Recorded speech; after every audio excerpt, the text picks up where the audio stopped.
I realized very early on that using the dollar as a measuring stick was a trick the elite used to manipulate the masses. Through the insidious process of inflation, the elite can shift power from us to them. The more money they print, the less the dollar buys. When you understand that prices are not necessarily going up as much as the purchasing power of the dollar is declining, then you have made an important intellectual leap.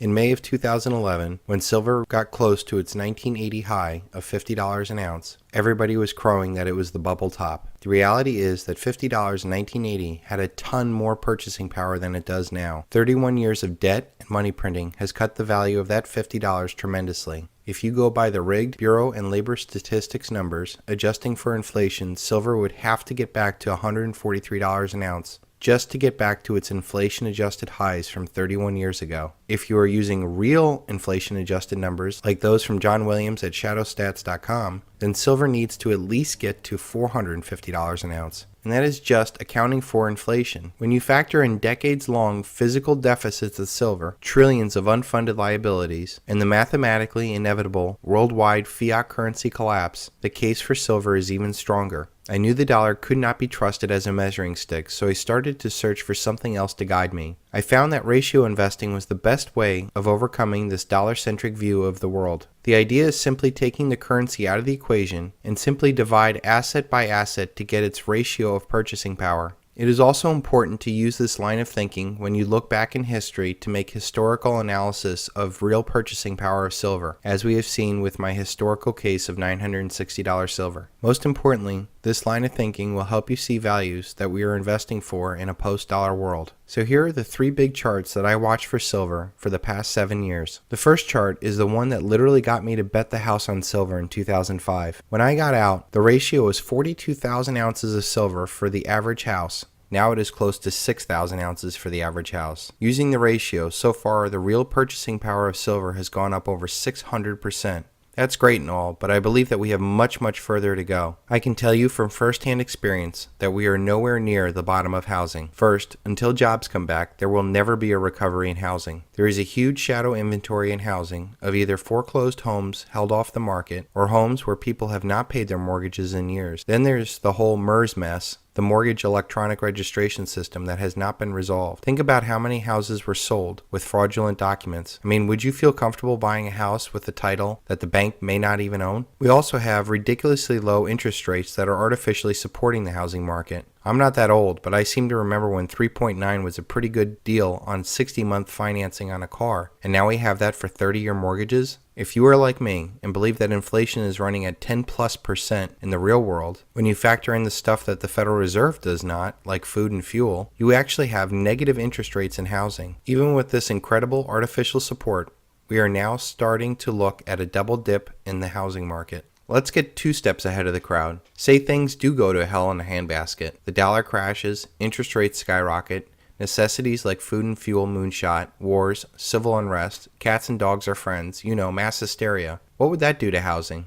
At the very least, it would make it impossible to finance your house. What's your house worth without a 30-year mortgage? If you have a house that is worth $250,000 and interest rates that are at 4.9%, and for argument's sake, say that we did not have to factor down payment, taxes, or maintenance, your payment would be $1,316 a month. That is maybe something that people can afford right now. What if we go through this dollar collapse scenario, which I believe is 100% mathematically inevitable, and you are lucky to find a couple that can afford that payment and they're willing to buy your house, but say now interest rates are at 10%. You would have to sell that house for $150,000 to get that exact same payment. You see, people don't buy homes or cars based off of the asset. They buy it based off of the monthly payments.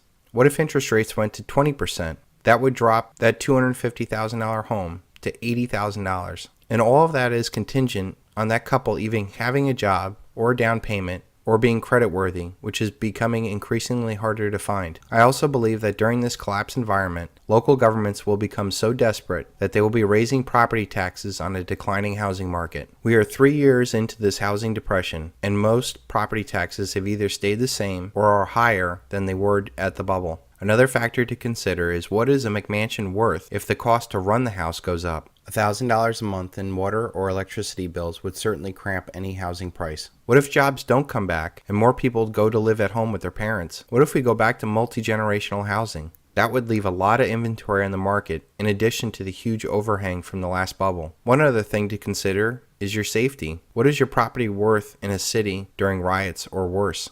The time to buy property is when there's blood on the streets. Baron Rothschild. So real estate is out in my book.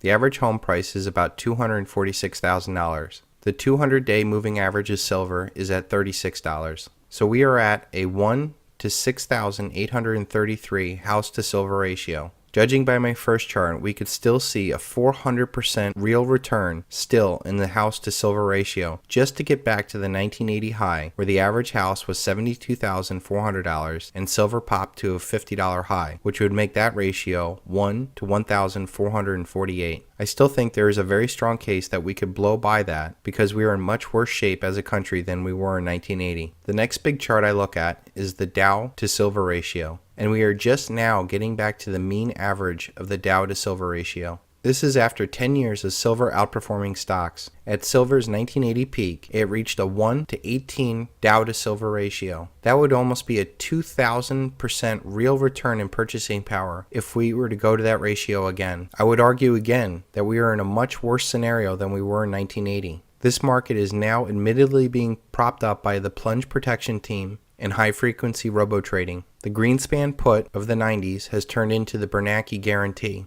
The average dividend of Dow stocks is a paltry 2.6%, which after taxes and inflation is nothing. The Dow is double what it was in the middle of the crisis of 2008. If we go through the same kind of crisis this time, there will be no safety nets of savings that we did last time. On top of that, having my money sitting in a brokerage account in Wall Street does not sit well with me, especially after the MF Global scandal. The final chart I look at is the gold to silver ratio. Once again, we are just getting past the mean average. If we go to the 1980 high, we could still see a rise in real purchasing power against gold. The ratio that gold and silver come out of the ground is 1 ounce of gold for every 10 ounces of silver.